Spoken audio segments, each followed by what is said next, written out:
बताइएगा कि किस तरीके से आप बाइक पे ये लगा रहे हैं ताकि हमारी आवाम को भी पता चले। ठीक हो गया। देखें साथ साथ बोलते भी जाए ना कि क्या क्या खोल रहे हैं। ये हैंडल से नट खुलेगा, ठीक है, नट खुल के इसको टाइट करना है, फिर ये ऊपर लगा के ये टाइट हो जाएगा।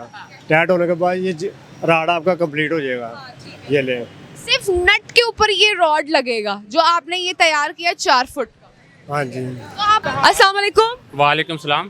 क्या नाम आपका? इमरान भट्टी।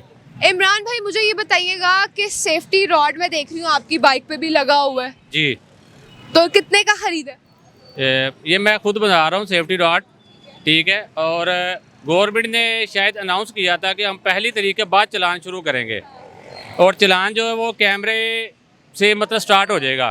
कैमरे के बाद तो बात तो ठीक है, लेकिन इन्होंने अभी मैनुअल स्टार्ट कर दिया है। मुझे लोगों की कॉल आ रही है जी हमारे चलान हो गया है। मुझे 3 से 4 कॉल आई। मैं कहा ये चलान कहाँ पे शुरू हो गया है? चलान तो अभी सेफ सिटी कैमरों से होगा और वो पहली के बाद स्टार्ट होगा, लेकिन वो कह रहे जी मैनुअल शुरू कर दिया है वलेंशिया टाउन में। बोले हाँ जी, अगर आप कहते हो तो मेरे पास रिकॉर्डिंग भी है उस बाइक की ना। आपका हुआ है अभी चलान? हाँ जी, मेरे बाइक का चलान हुआ है वलेंशिया टाउन में। मैंने फिर उसको भी एक सेफ्टी रॉड दिया है कि आप अपनी मोटरसाइकिल पे लगाएं।